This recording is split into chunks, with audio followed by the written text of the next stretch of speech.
Ryan Reynolds here from Mint Mobile. With the price of just about everything going up during inflation, we thought we'd bring our prices down. So to help us, we brought in a reverse auctioneer, which is apparently a thing. Mint Mobile Unlimited Premium Wireless. How to get 30, 30, bit to get 30, bit to get 20, 20, 20, bit to get 20, 20, bit to get 15, 15, 15, 15, just $15 a month? Sold! Give it a try at mintmobile.com/switch. $45 upfront payment equivalent to $15 per month. New customers on first 3-month plan only. Taxes and fees extra. Speed slower above 40 gigabytes. See detail. If you're anything like me, and I've got a hunch that you might be given that you're listening to this podcast, you have spent quite a bit of time working on yourself, listening to books and podcasts, studying how your brain works, diving deep into spiritual paths. But eventually, you get to a point where you think, okay, well, this is all good in theory, but what about in practice? A few years ago, I couldn't shake the thought that I'd missed my chance to go live in an ashram somewhere and detach from the material world for a while. But then I realized, this is the opportunity. It's easy to feel enlightened when you're off in a cave or an ashram, but the real work is keeping your zen at Christmas with your mother-in-law. I used that analogy because it's apparently relatable, but I somehow lucked out with the easiest mother-in-law in the world. Her name is Penny, and the whole family talks about Pen Zen. So if it's more relatable, Thanksgiving dinner with your mother. It's our real lives that are the portals to our own awakening. When you can find the bliss in doing the dishes, the meditation in running on a trail, or find God in the brother that you haven't spoken to in years, that's when you truly start to understand what Zen is all about. Zen isn't about escaping the world. It's about embracing it fully, with all its chaos and beauty. It's about finding that stillness within, even when everything around you is a whirlwind. And to be honest, I still have my secret dream. Most women my age are planning a cruise when the kids grow up. I am planning my time in an ashram.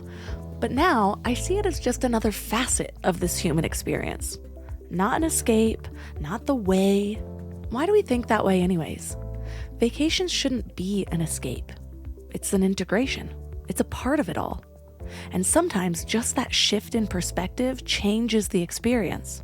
Because the truth is, the real practice, whether it's integrating grief or immersing ourselves in absolute bliss, happens right where we are, whether it's at home on a Tuesday or basking in the Maldives. So today we're diving into how we can bring these Zen principles into our everyday lives, how we can transform mundane tasks into moments of mindfulness, and how we can navigate the complexities of life with a sense of calm and presence. Because the true test of Zen isn't how peaceful you feel in solitude, but how centered you remain in the midst of it all. Our guest is Katie Arnold. She's an award-winning journalist, longtime contributor to Outside Magazine, and author of the acclaimed 2019 memoir, Running Home. She's also a Zen practitioner and champion ultrarunner, and she teaches writing and running retreats, exploring the link between movement and creativity, wilderness and stillness. Her new book, Brief Flashings in the Phenomenal World, Zen and the Art of Running Free, is a spiritual guide and an exploration of how to be. I loved this interview. It's very conversational style, which are my favorite. And 3 key things that we will learn are how a radical use of present tense affirmations can reshape your reality, how to embrace boredom and repetitive activities as a superpower, and how to truly flow with life. Before we go deep today, I want to give you a little gift, and I want to give it to you every single day. It's called the Morning Mind Love. I know how life can be. You're all fired up after an inspiring episode, and then a new day or a new challenge comes at you, and it's just hard to keep up that energy. Well, the Morning Mind Love is kind of like an oracle from your higher self to help you start each day with a positive focus. Plus, when you sign up, you get 2 free gifts, a 30-minute binaural meditation and 30 days of journaling prompts to help you remember who you truly are. And it's all completely free. So join over 9,000 people and go to mindlove.com to sign up or text the word morning to 33777. Energetically, I was focused on, the healing process. At the same time that I, wasn't holding too tightly, like this idea that I would have to run again. I wanted that more than anything. And the wanting is okay. That's good energy. But focusing each day on what I could do for the good of myself.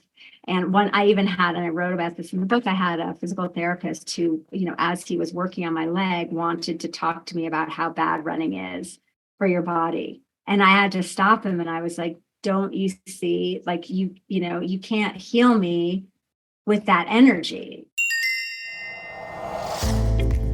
Turn up your frequency with Mind Love. Bite-sized brain hacks for seekers, dreamers, and doers. It's time to give your mind a little love with your host, Melissa Monti.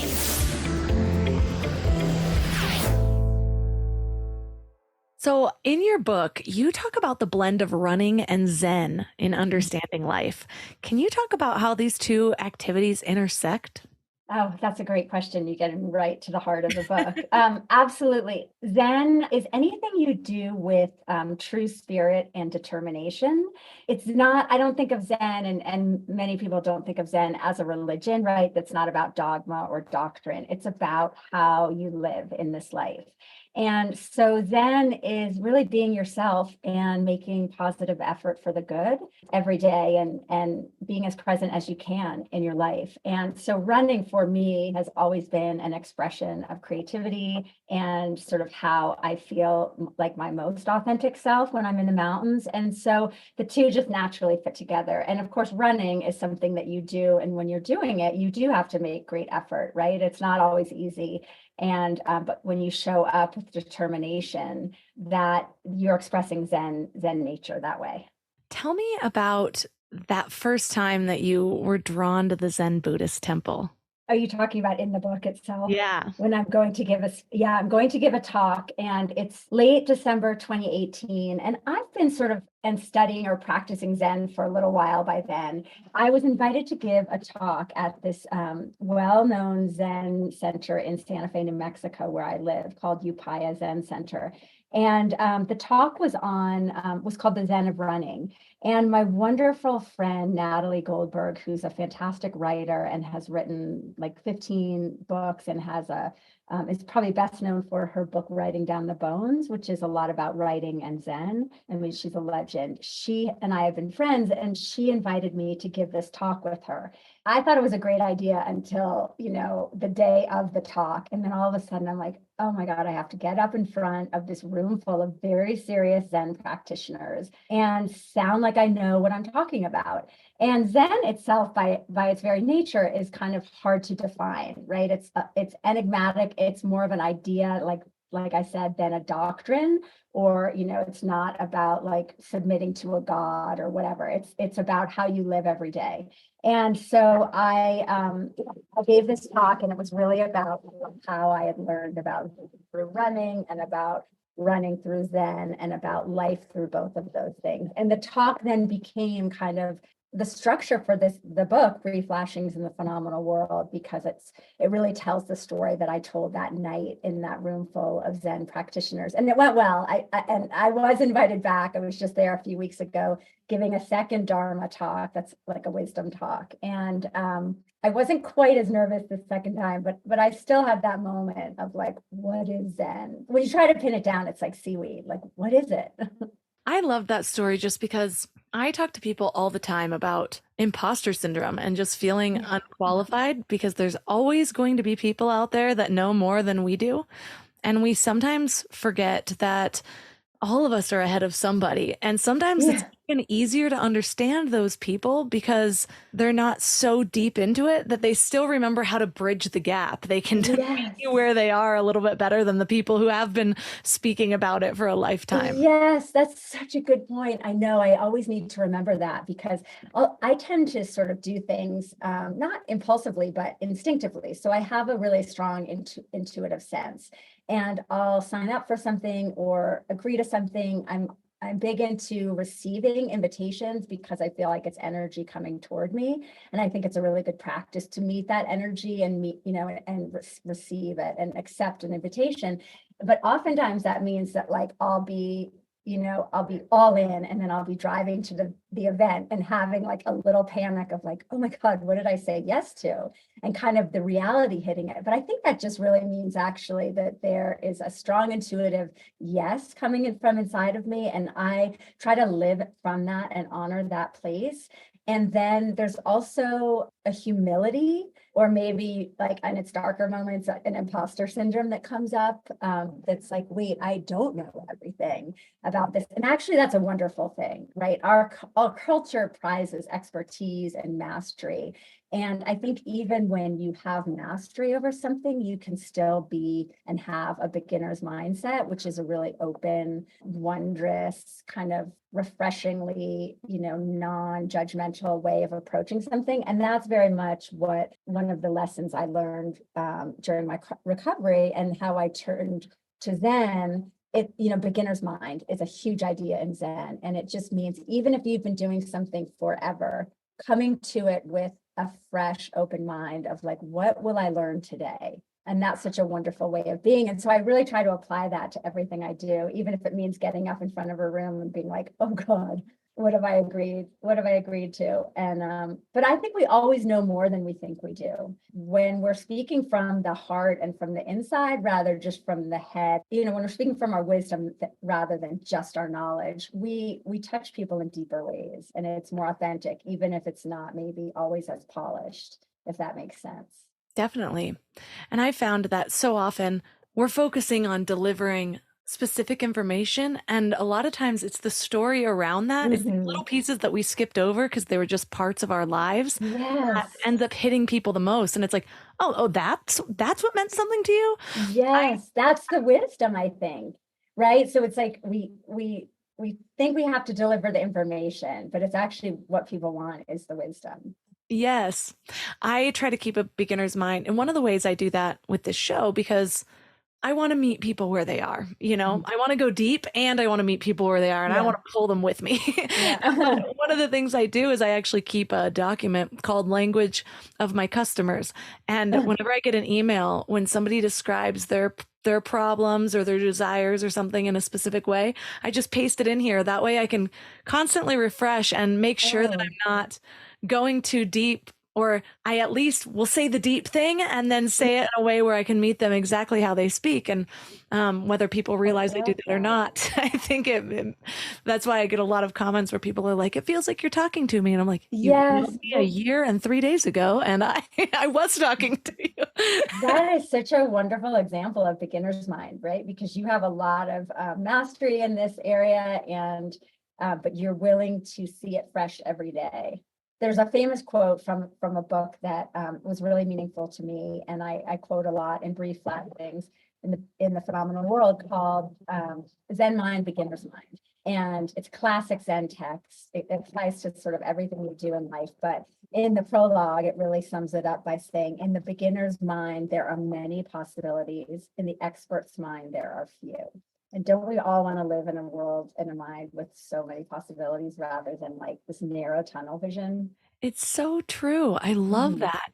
Yeah. And that's why I worked with enough companies where we do marketing, and it's like we think we have all the answers, but then you go talk to somebody who knows nothing about it, or it's the intern or something, and they'll say something. It's like, why didn't we think of that? And so important to get out of our bubble. But I know that you talked about that book, Zen Mind, Beginner's Mind, and how it influenced your healing process. And we skipped completely over so far your running injury. Tell us all about it and how that book helped you, or at least influenced that healing. Yes, that's a great question. Yes. So I was in a really traumatic wilderness accident in the summer of 2016. And I have always been a runner. And before the accident, I was a competitive ultra distance runner. So that's anything over 26 miles. And I was winning a lot of races. But my husband and I got invited to go on a wilderness river trip, whitewater rafting up in Idaho. And we've had a lot of experience river rafting. We do that a lot. And it wasn't new to us, but it was a 6-day trip. And on the first day, we had this fluke accident where we got pinned up against a rock and our raft flipped. And we both went in the water, and I knew as soon as I hit the water that I was injured, and that I had injured my leg pretty badly.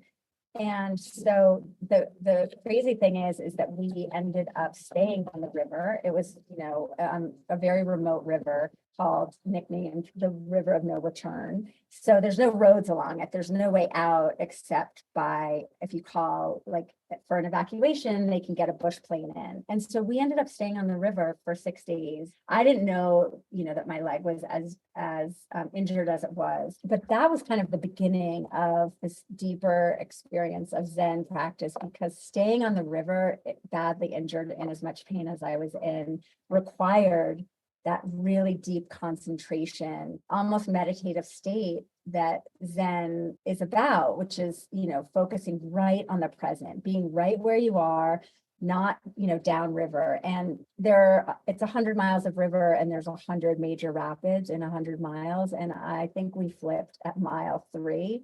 So we had 97 more miles and 97 major rapids and to get through. And I knew that I could not fall out of the boat again. So I had to stay safe. And to do that, I had to get very intentional. I could only think and worry about the rapid we were on.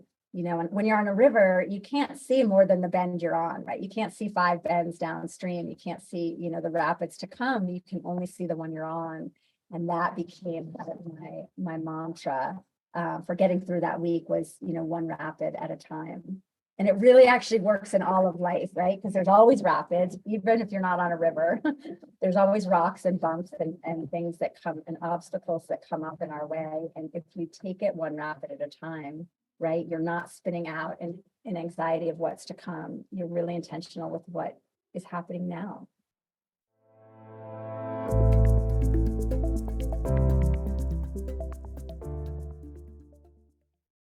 You know what's funny? We spend so much time feeding our minds, reading books, listening to podcasts, learning new things, but then we grab whatever's convenient to feed our bodies. And I get it. Life is busy, and sometimes a drive-through feels like the only option. But that's why I take Field of Greens. It's a greens powder made with whole organic fruits and vegetables. No extracts, no lab-made stuff, and just 1 scoop a day gives you simple, real nutrition.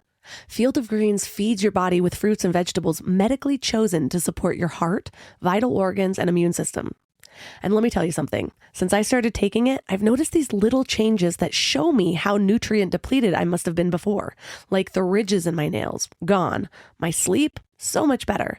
And my stomach just feels happy. You know that dreaded afternoon crash that has you reaching for more coffee or sugary snacks? Well, that's not happening for me anymore. When your body is actually nourished, it runs so much better. I've tried other greens powders before, but Field of Greens is genuinely different. The quality is next level, and you can taste it. It's become my go-to, especially on those days when my eating isn't exactly Instagram worthy, because we all have those days, right? And here's the thing. They are so confident that you'll love it too, that they offer a 100% money-back guarantee. That's how much they believe in their product. So I got you 15% off your first order and free rush shipping. Visit fieldofgreens.com and use promo code MINDLOVE. That's promo code MINDLOVE at fieldofgreens.com. fieldofgreens.com. I don't know why it took me so long to invest in good bedding. I resisted it for years, but something flipped in me about 3 years ago. And now I'm basically a pillow connoisseur. I've tried them all, and I get weirdly excited about good bedding. Because here's the thing, we spend 1/3 of our lives in bed, and the quality of that time affects literally everything else, which is why I'm so excited to tell you about my latest obsession, Lagoon Sleep Pillows. What sets them apart is their matching system. You take a quick 2-minute quiz about your sleep style and your preferences, and then they match you with your perfect pillow. I was matched with their Otter pillow, and I am so impressed. Lately, I've just needed more support, and this seems to cradle me in all the right places. I'm also low-key obsessed with their travel pillow, which I use for way more than just travel. I actually hug it, use it as leg support, and of course, take it on trips with me. Well, the secret is in their adjustable fill. You can add or remove it to get that perfect alignment for your spine. A study even found that the right supportive pillow can improve sleep quality by 63%. And Lagoon lets you try their matched pillow for 100 nights risk-free. Free returns, no questions asked. Falling asleep has never been easier. I toss and turn less and just wake up feeling refreshed every morning. Go to lagoonsleep.com and take their awesome 2-minute sleep quiz to find your match. Use the code MIND for 15% off your first purchase.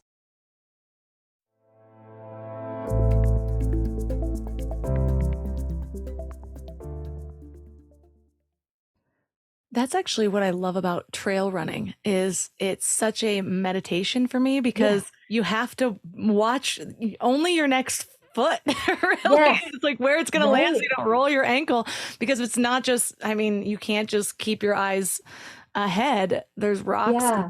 and things. I know. I love that about it too. And that it's never, it's not you deciding your pace. You have to work with the terrain. You have to work, in my case, with the mountain, because I do a lot of mountain running. You have to moderate yourself to fit the environment. And it's such a great practice because I think, especially in our world now, we're, we like to think we're in charge and, everything is about how we want to do things. And it's really like when we're in the mountains, they're such teachers because, if it's straight up the mountain, you can think you're going to want to run a 6-minute mile, but you're going to run what you can run on the mountain. And like you said, you have to moderate your pace and your footsteps and your stride to the landscape. And isn't that a wonderful way of being, rather than the norm, which is just often a disregard for the natural world. You seem to be the type of person that finds lessons in ordinary moments. Yeah. Were you like this before your accident? Yeah, I think that's a great question. I think I've always been this way because I've always had I've had a lifelong relationship with the natural world, and that's just like I'm happiest outside, and I've always been an outdoor athlete. But yeah, the accident really sort of helped clarify for me some of these, really old, timeless, very almost simple teachings of Zen. And you had asked how that they help me heal. And so we can talk about that now, but some of those teachings are just so, I don't want to say simple, but like common sense, like just ways of being, which is one of them is that there's these little moments of awakening all the time available to us happening. And I call them, that's sort of what the title of the book is about, brief flashings in the phenomenal world, these little hits of wonder where we're like,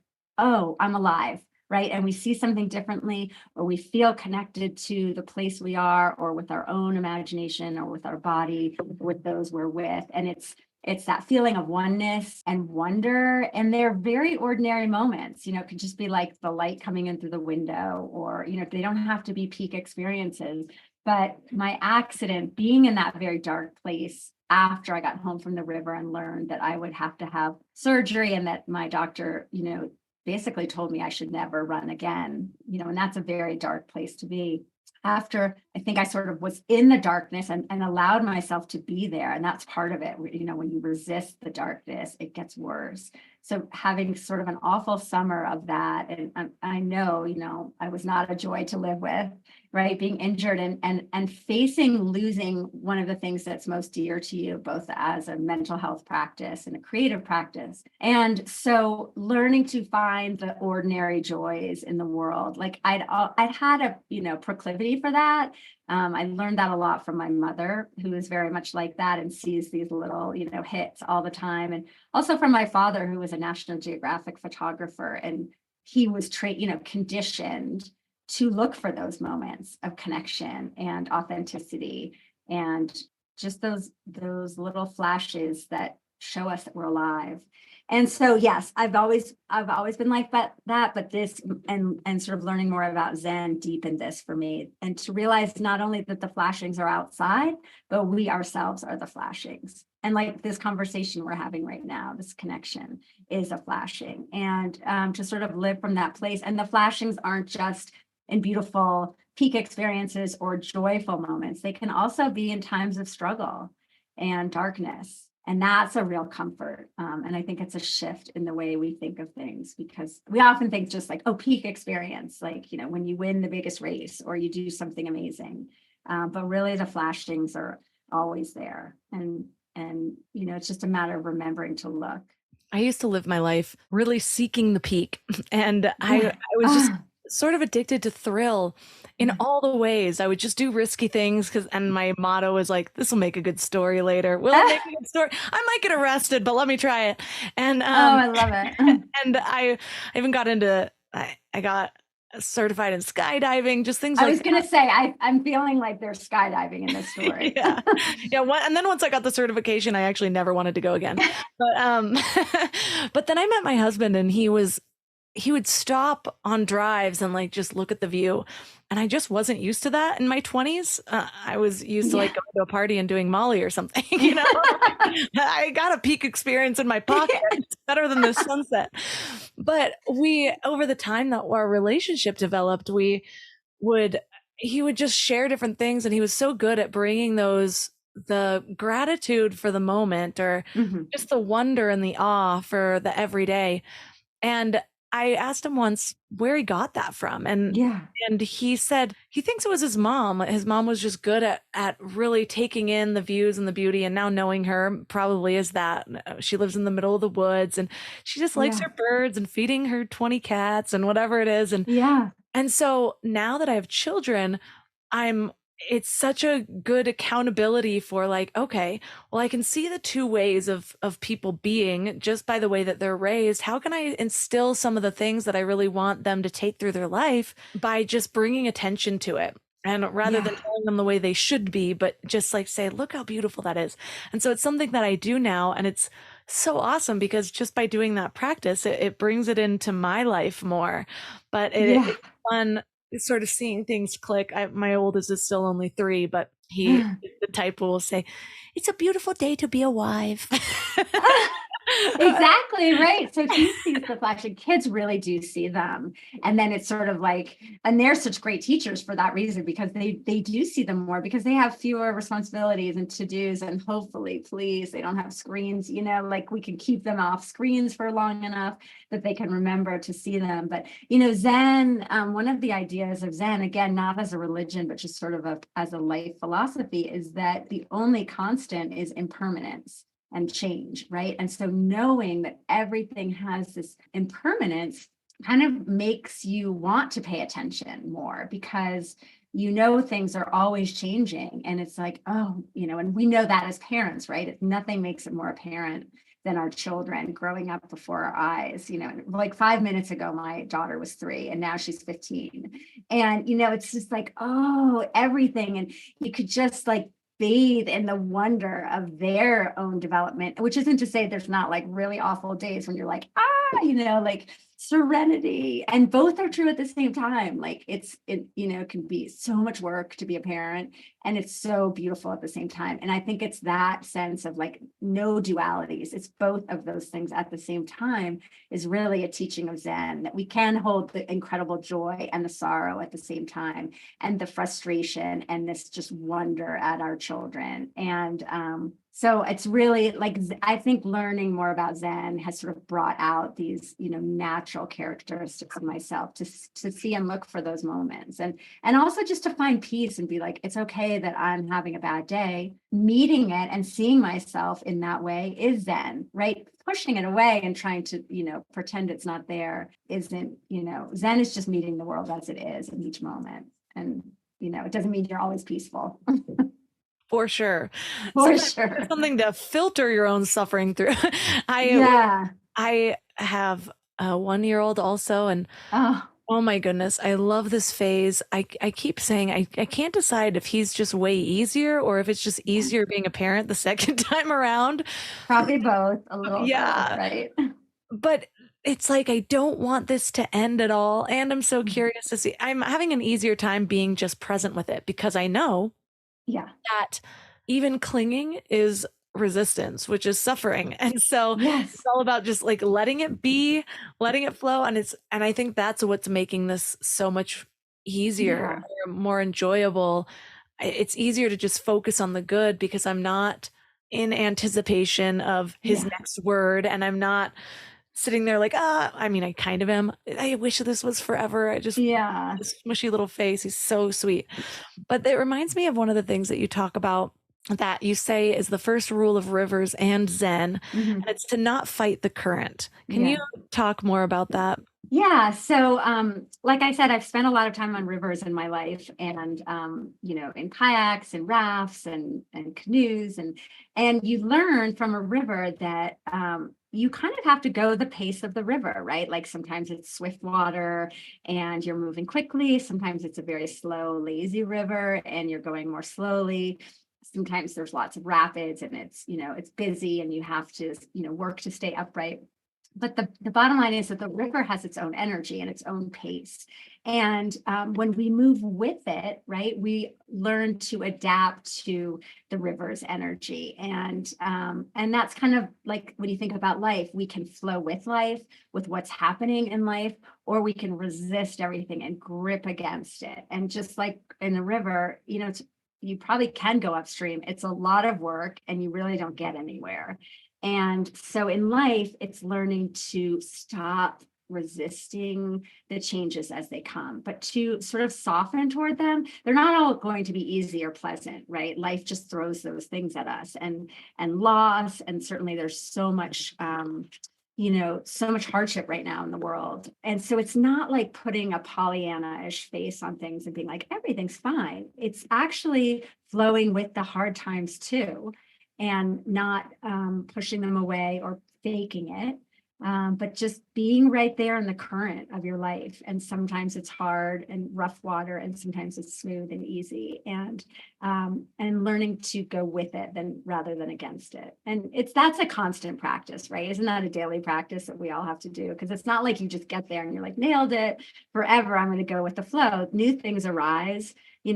Things arise for me every day where I have to remember, oh, I could push against this, or I could find the angle where I could go with it. And that's not about being passive, right? That's not just like, oh, letting life happen to you. And that's a misperception, I think, about Zen, but it's actually like quite rigorous to be present and to see your true emotions as they are and to let them come rather than push them away. This actually just came up. I was leading a coaching call earlier with my group coaching program, and the concept of surrender and just shifting what that actually means. Yeah. And so often, like you said, we think it's like this passive thing where we're not doing anything anymore. We're not trying. It's like we're not trying. And it's not that way at all. You're making such effort to be present. And it's like a positive effort. Yeah, surrender is such a loaded word. It sort of seems like you're giving up. And I think the only thing you're giving up is resisting, which is suffering, and I don't know, I can use an example in the case of my book, right? Like, so my book is out in the world and I'm making a lot of effort every day on its behalf, but I'm just allowing it to be and find its way in the world while, helping it find its voice, but not attaching to any specific result or holding on. Do you know what I mean? And it's easy, it's hard or it's easy to want things for yourself and to want success. And we're ambitious humans. I mean, that's just normal. And it's not about throwing away your ambition, but about really making effort in the moment and then releasing your idea of what you want to happen. And that's that tricky balance. I have found this view through, I love just studying different religious texts, and I like finding the through line, like what are the commonalities? Because for me, that's probably closest to the truth. And it's interesting. I was raised Christian. Now I am more just broadly spiritual. I'm just looking for the connection with God, universe, all the things. Right. And so I love studying like Ram Dass, Alan Watts. And it's interesting now learning from other spiritual traditions and then going back to some of the Christian texts I was raised with and seeing it through a different filter. And it's just interesting.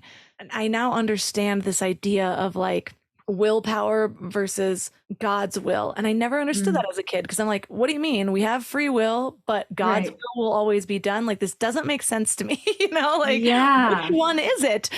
And now I look at it, A Course in Miracles really brought some insight in the way that they talk about it. But talks about basically just being open. And really when we're overthinking too much, the ego gets involved. We stress ourselves out. We create that internal and external resistance. And if instead we just open to the flow, I look at it now like an ecosystem, like if we zoom all the way out, like of the without human intervention, all of our ego intervention, the forest is just foresting, it all works. It continues to grow. The birds continue to be birthed.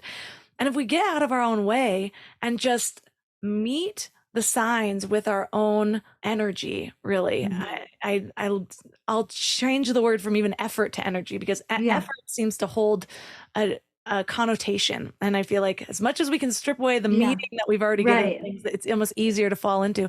But it's like, I'm now just open to like, what are the signs of the next thing? And it's like, okay, this is where I'm being led. And then I just put my all into it. And then energy is a good word, or I think of it as expression. Like, what is our true expression? Yeah. And when we act from that place of true expression, we're always on the right path. You know what I mean? We're doing our place in that ecosystem. We are one of the divine ants in the ant farm. Right. It's not just about us. It's about the whole of everything. And we're doing our highest part by meeting it there. So yes, it takes a lot of energy. And also, yes, releasing attachment to the outcome is so important. And it's not really, that's not a popular topic in this culture, because it makes, we feel again, like we're being passive and it's not passivity. It's actually like a deep practice. And results can follow, right? I mean, when we release the need for results, that's oftentimes when the results do come. And that's kind of what I write about after my accident in Brief Flashings is, when I let go of needing a certain thing from running again, or even knowing if I would ever run again.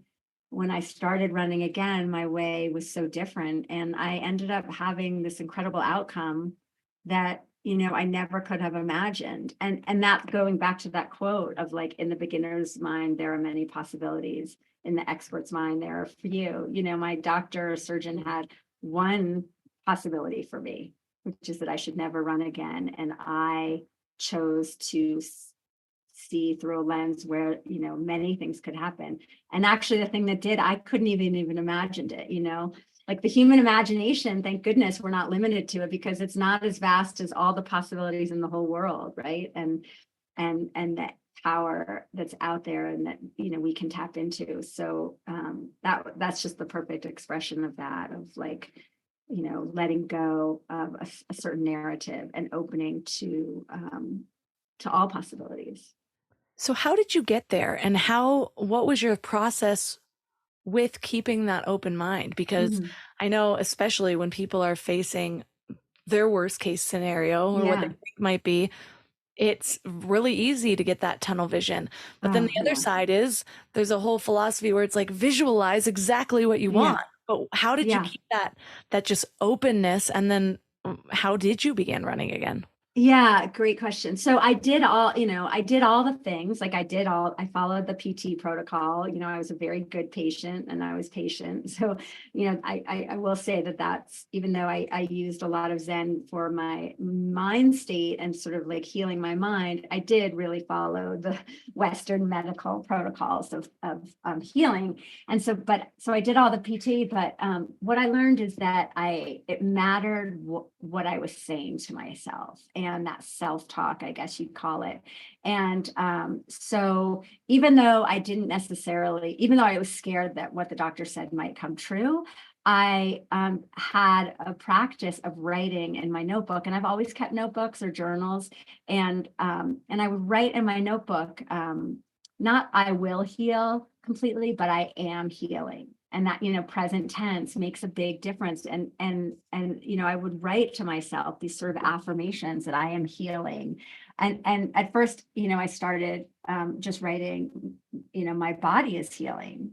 And then I even tweaked that a little. I was like, it's actually like I'm healing myself. Like, and I took ownership over that process. And it sounds sort of like just semantics. And as a writer, I can geek out on that, but I think that sort of writing to yourself or speaking to yourself in this way of self-belief is so important. It's not even delusional, it's not wishful thinking. It's every day I would do the work of going to physical therapy, and then I would get on my bicycle trainer in the backyard with only one pedal, and I would spin one-legged.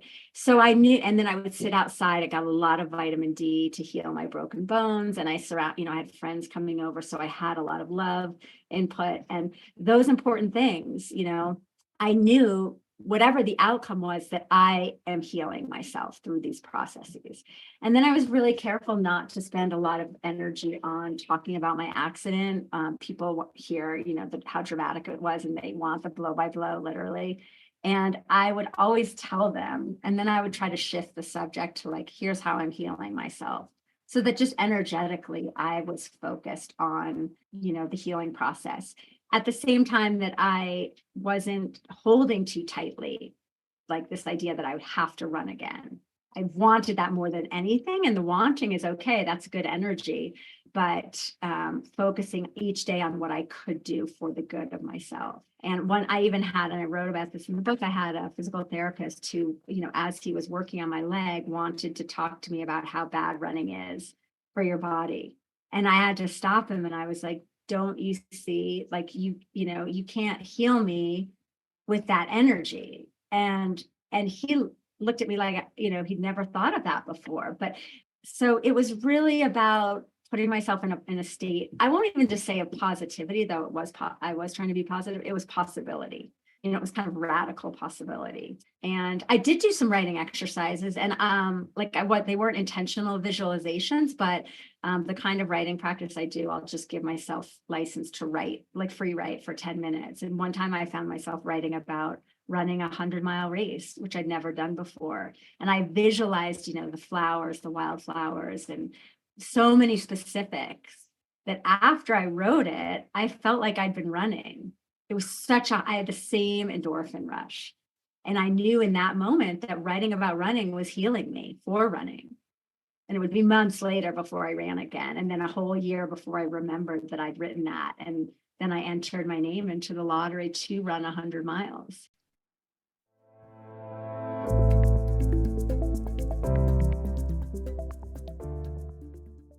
Hey, it's Austin James. If you're like me, trying to live your best life while living with diabetes, you can relate to worrying if you're doing a good job managing your diabetes. I use the Freestyle Libre 3 Plus sensor to get real-time glucose readings and see the impact of every meal and activity to make better decisions. The Freestyle Libre 3 Plus sensor can help me live life with diabetes on my own terms, and it gives me more time for the things I love, like being a dad and a musician. Now this is progress. Learn more at freestylelibre.us. For prescription only. Safety info found at freestylelibre.us.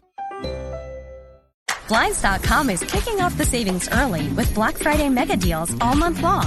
A Blinds.com design expert can help you make the perfect selection on your schedule. We can even handle everything from measure to your whole home installed for just one low cost. With over 25 million windows covered, Blinds.com is the #1 online retailer of custom window coverings. Save up to 45% on select styles, plus a free professional measure right now at Blinds.com. Rules and restrictions may apply.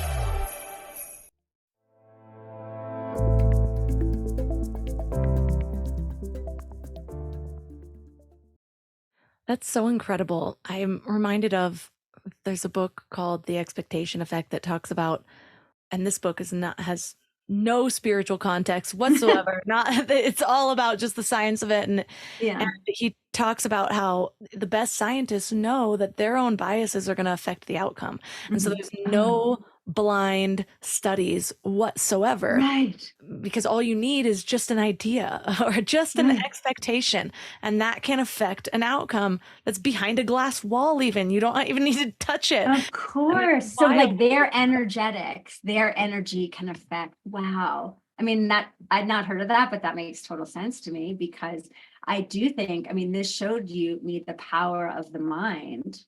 Again, I was doing the physical things. It wasn't like I was just, throwing it all to the wind and just, power of belief, like magical thinking. But the two hand in hand, doing the work, the rehab, and writing my way into possibility. seemed to be sort of the formula that worked. And back to what I was saying about looking at religious texts I was raised with a broader scope of meaning. What another thing I found fascinating, what you mentioned, is writing it in that present tense of like, I am. And I think this is something that my personal beliefs is that it's misinterpreted in the Bible, and it's what created this whole thing when potentially certain people were trying to say something different, because there's a lot of spiritual traditions that use those words, I am, to claim a unity with the divine, to kind of identify their true self over their ego self. And so it's just interesting. Wow. Some people take that as the monopoly of, no, it's just this one person that is the gateway to God. And it's like, no, he was claiming that.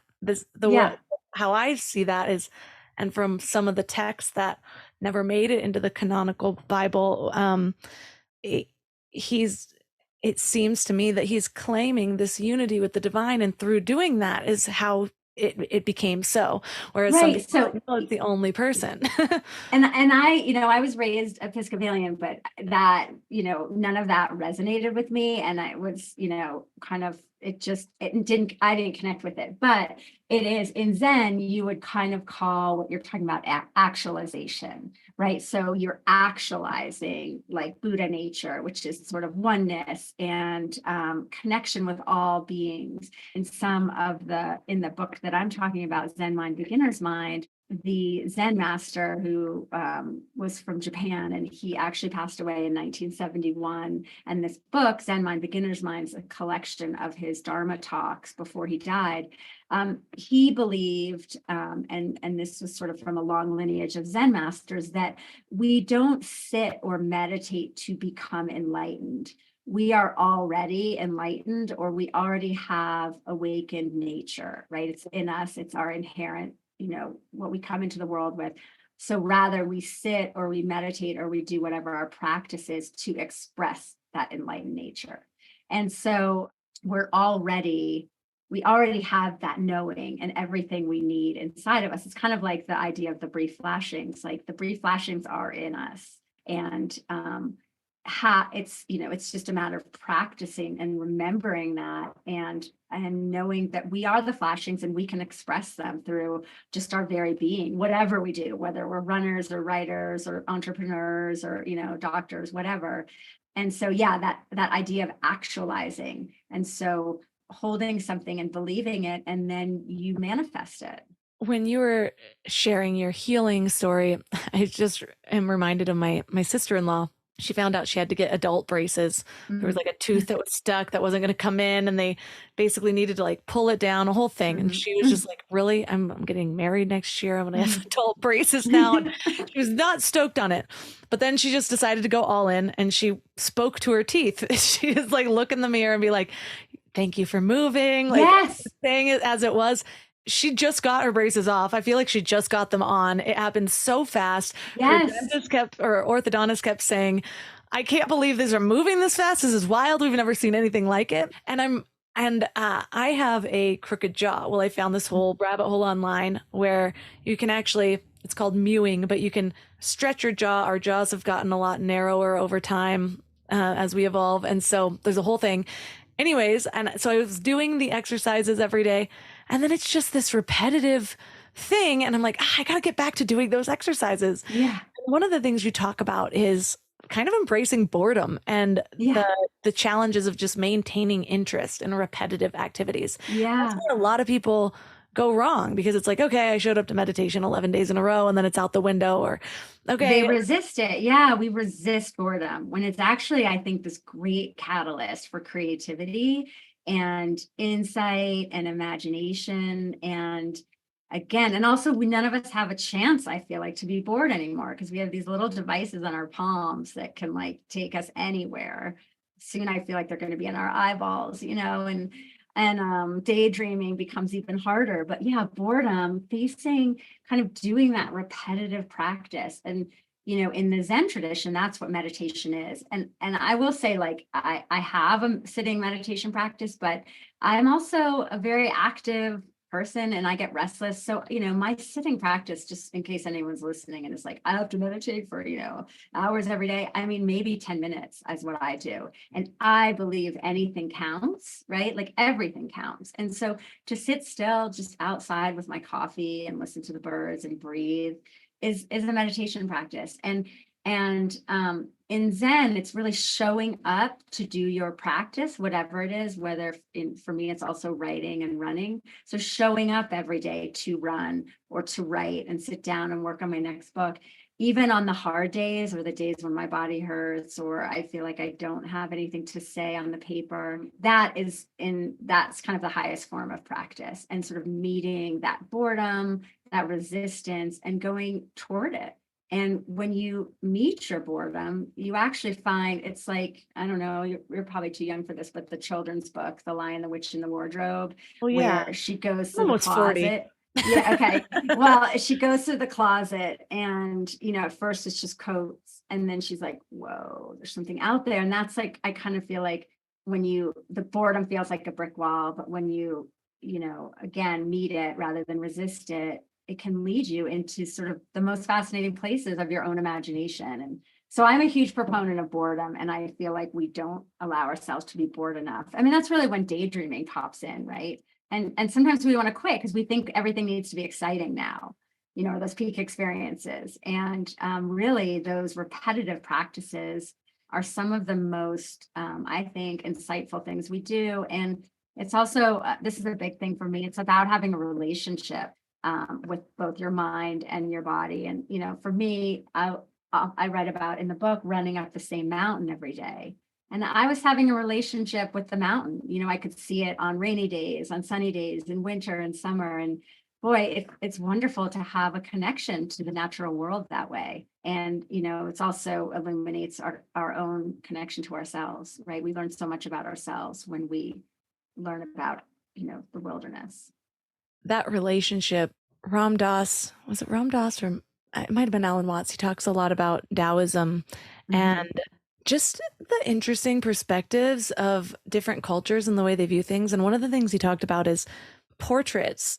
China or in certain Asian countries, often the person's actually really small and it's a huge landscape and they're just like sitting there. And so it shows that they see the unity a little bit more of all things. Whereas us, it's like just the up close, you could see all the whiskers on the guy's face or whatever. Right. It's the selfie and the mountain is like tiny in the background. It's the exact opposite of those like Japanese painters, right? When it's like the huge waves and these teeny tiny boats in the foreground. I know what you're talking about.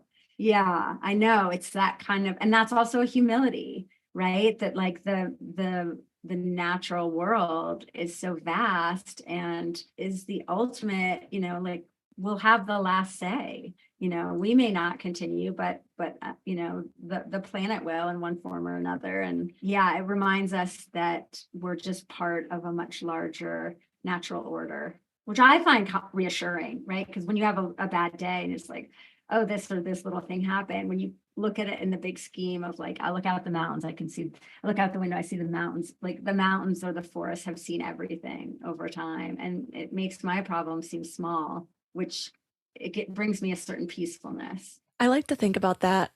About a year and a half ago, I did an episode. Have you ever heard of the headless way? The philosophy? Yes. So Douglas Harding was the philosopher who inspired that. But when I was doing my research for that episode, I came across a self-portrait by Ernst Mach. And the self-portrait actually just looks like his view. You can see the table that his legs are rested up on, and then the rest of the room and the window in front of him. And something about this philosophy really changed the way I relate to my life and the world. And sometimes it's like we get in our bubbles and we wonder why we feel stuck. And it's like, well, you haven't even changed your view. And if we really consider that we are everything in general, but then especially we're taking in the things that are of our senses and everything that we input, whether it's the things that we watch on TV, the things that we hear, the people we hang out with, all of that is creating our worldview, which creates our identity and who we are. And so I've become very I don't like using the word religious. I've become very adamant about, I call it my circle of influence. And I used to love psychological thrillers. I just won't watch them anymore. And I'm like, what will life be like if I only input the ways that I want to be, the things that I want to learn? And I've been trying that for a couple of years now. And my life how's it going? drastically changed. Like everything about my life has drastically changed. It's very rare for me to be in a bad mood other than like when I'm PMSing. And even then it's just like snappier comments every now and then. And as long as my husband doesn't attach to them, So I'm it's like being mindful of what you're absorbing and taking in. So like that's kind of takes me back to that physical therapist I had who was like, that's so bad for your knee. And it's like, wow, that's not aligned with like my intention here, which is to heal. And so you just do that across momentum with me. Help me with the energy moving this way. What's this? Right. And so you just cut out the stuff that's not going to feed you. Yes. Wow, that's amazing. Well, tell me again, the headless way. It's like we see the world like and not our heads. Yeah, it's like imagine there's all these exercises to basically disidentify with what you usually identify with. And so you can log into their website and just these little thought experiments for free. But for me, the way I like to view this is I almost imagine, what if I'm not the one moving and the universe is moving through? And so I focus on it a lot on my walks. I do like a meditative walk, and I'm just like, what if I have no control over any of this? And it's just, what is the way that I'm embracing what's moving through me? And then it helps me meet that more. Like I have a 3-year-old. This age is a lot. Also, it depends on the week. Sometimes it'll be a bad week and I'm like, how am I going to survive? And then it'll be an amazing week. And I was like, that wasn't so bad. Oh, that was only like 4 days. And I thought it was forever. Anyways, but even that, it's just like, can I just let this move through me? Can I just integrate this instead of contracting? Can I expand into this moment? And that's really the biggest change it created for me. That's amazing. I had a crazy experience like that. Not crazy, that's the wrong word, like a very illuminating one on one of my many runs, right? And running very long distances, you can get into kind of a hallucinatory or very transcendent state. And I think, you were talking about your like partying days before. I think that's always like, I've always been sort of, a goody two shoes about that stuff, but that's kind of how I have these transcendent experiences by running long distances. But I was in the desert once doing a 50-mile race a few years ago. And it was like in December. And so it should have been really cool, but it was forecast to get into the mid 80s that day. And we started at dawn, at 6 a.m. And I just remember running and watching the sky and being like, oh my God, the minute that sun is up, we are going to be just seared for, 8 hours. But as I was running, I saw things beside me on the trail that, you always see rocks, whatever. And I remember thinking, I'm not seeing the rocks, they're seeing me. And, that is that same idea of like, we are always just through our lens. But what is it like to see from, the tree's point of view or the rock? And it was just the wildest, it was a brief flashing in the phenomenal world. It was just this moment of interconnection and kind of just great smallness on my part. And I loved it. Like and I'm sure I'll write about it in my next book, but it was just a wonder. And I think that's kind of the headless way. Yeah, sounds exact. And sometimes it's just that little shift in thought. I call them just thought experiments of a new way to think about something. And I think it's so empowering to do that because you can practice it in these little, almost meaningless moments, although all moments can have meaning and they can also have none if you want. But practice them in these little easy moments that you don't have an attachment to. And then it becomes easier doing it in another facet of life. Like Byron Katie does that sort of flip it around a lot. And I've used it in difficult relationships where I'm like, why is she this way? And it's like, okay, if I think that why can't she just understand me? Why is she always trying to change me? I'm like, by this very nature of that question, am I not trying to change her? What happened? I think that I would be better if she was easier, but maybe if I were being easier, it would just resolve itself. And so often that's how it works, but it's just this slight twist in how we're looking at something that just helps us to release our story and leave opportunity for another one. Another very simple way that I do that is, you know how a lot of times we tell stories, and I notice it a lot on reality dating shows. It's really the only guilty pleasure I have because I don't feel like it gets me feeling a whole lot. Yeah. But people in general, when they tell stories, they'll say like, well, you know, you get up there and you think this is going to happen. And in my mind, since they're saying you to everything about their experience, it's just this illustration of how we are projecting our experience onto everyone else. So when I notice myself doing that, which is rarely now, but I'm sure listeners of this show will notice a lot of times I'll say, well, you know how when you do that, when I am in a situation, and I'll just bring it back to me. And that very simple thing allows for more possibility, as more you were possibilities, right? Before, it's like, no, this is how I'm doing it, but it's not the only way, and it's not the default way. And just because I think this makes the most sense doesn't mean that everybody else is going to handle it this way too. And it doesn't even just open it for other people; it'll actually shift the way I look at it. Where I'm like, and then in that moment, I'm like, oh yeah, there's 1,200 other ways to think about right. There's 8 billion of us on the planet. There's probably 8 billion other possibilities. I know that is such a refreshing way to look at it. I too have that. And I sometimes just call it the 180, or even it's like the 90. If you can come at something not head on with that sort of fixed or very positioned place of like being, defending a position, but and me too, the elapsed time from when I feel that position coming on and when I can shift it has shrunk and shrunk and shrunk, so that there's this nimbleness in kind of how I think. But the first clue is, I feel really tight about something, so can I just and I'm doing this, I look like I'm peering around the corner, can I just peer at it from a slightly different angle? And when you do, like you were saying, that 180 or even that little shift in degrees can show a whole new possibility, or something that you had been previously too positioned to think of. And boy, is it freeing. I mean, again, and that's just like you were saying, it just takes practice to do it. But now, and we all get into those defensive modes, but it's like, how quickly and nimbly can we shift from that? And I think that there's so much less rigidity when we can look at something from a slightly different angle, and so many more possibilities. Well, and like you talked about earlier, of doing the visualization, going through something to where you can feel it when it's easy, and then it'll be easier to physically show up and practice. I'm always sharing don't begin your Zen practice during an argument when you're triggered. It's easier to just maybe come up with some things that you'd say. I was just sharing about how when I was figuring out, I used to be horrible at saying no to people. And so I actually Googled ways to say no, and then I'd practice in front of the mirror and there was nothing I was saying no to. But then all of a sudden I had practiced certain things that I could come to when those moments of contraction where I felt like people pleasing. And so I would love to give listeners one specific practice for them to practice in their easy times, just to ground all of what we've talked about into the real world, since so often we take in so much information and then we never apply any of it. So I like to make it easy with one thing. What work would you leave for people? I mean, I think the one thing would be just go outside your door in the morning, like the first thing, and bring your cup of coffee, but just go outside your door and look around and notice the sky.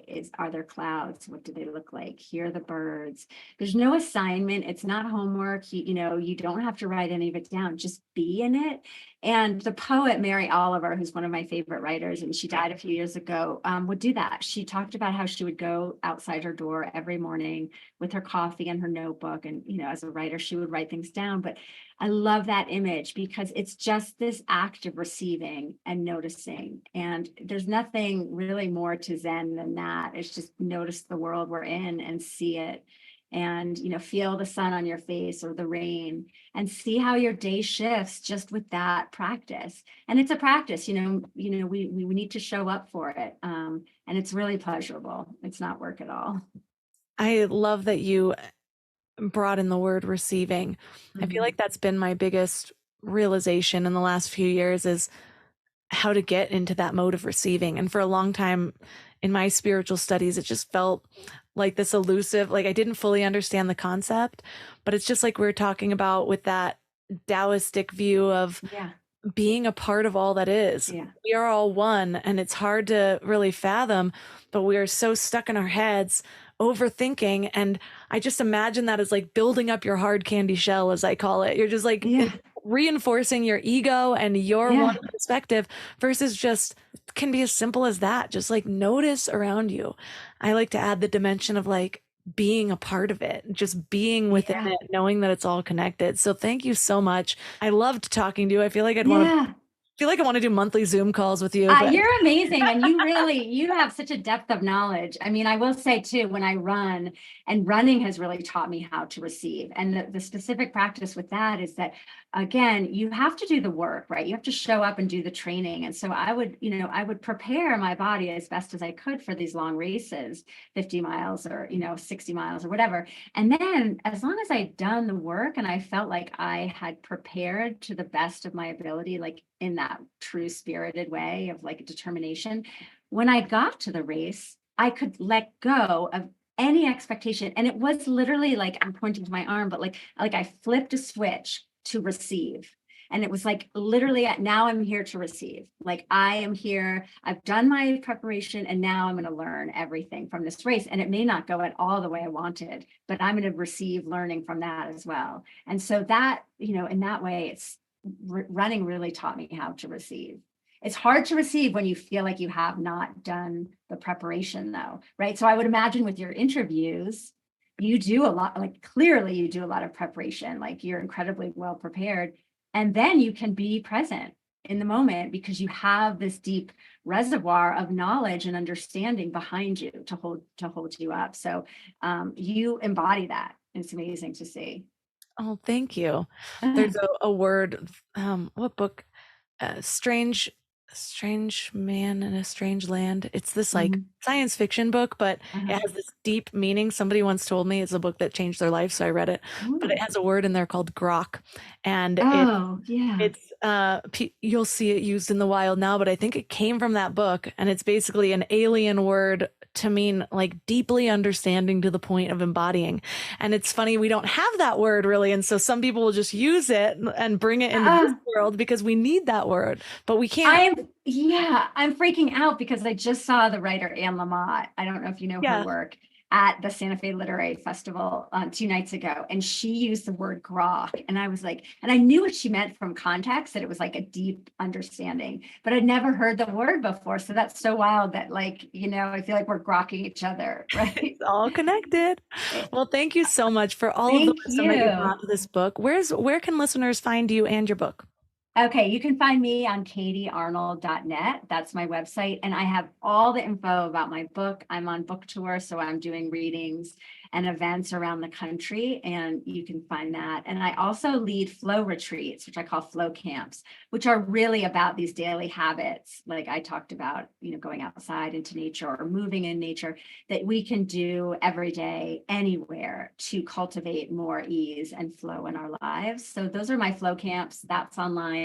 You can buy the book online. Of course, I really encourage everyone to support their local bookstores and buy it from an independent store. If they don't have free flashings in the phenomenal world, they can order it, and you can get it, from your online, the big ones there too. But yeah, everything's on my website, as well as I do a weekly Substack called Work in Process, and it's all about the creative process in writing and running and living. All the links for this episode will be at mindlove.com/353. Your challenge this week is simple. Just go outside your door in the morning. It's so stupid simple that you can't not do it. I get in my routines and I have to consciously build this in sometimes. And I promise you, when you actually do step outside, it's the perfect season, depending on where in the world you are, to actually just get out there, get some fresh air, get sunlight in your eyes, don't put sunglasses on, take a few deep breaths, bring your coffee, make it a ritual, and see how your life changes across the next week. Really though, truly, let me know how it goes. Reach out to me on Instagram at mindlovemelissa. Even better, take a picture of yourself doing it and tag me, mindlovemelissa, and the podcast, Mind Love Podcast. If you haven't signed up for the Morning Mind Love yet, I have a lot of really exciting announcements coming up. So make sure that you sign up at mindlove.com or text the word morning to 33777. You can find all of my amazing sponsors and discount codes at mindlove.com/sponsors. And that's all for today. So thanks for giving your mind a little love today, and I'll see you next week. Thanks for tuning into Your Higher Frequency with Mind Love. Head to mindlove.com for a free gift to keep your vibes up until next week.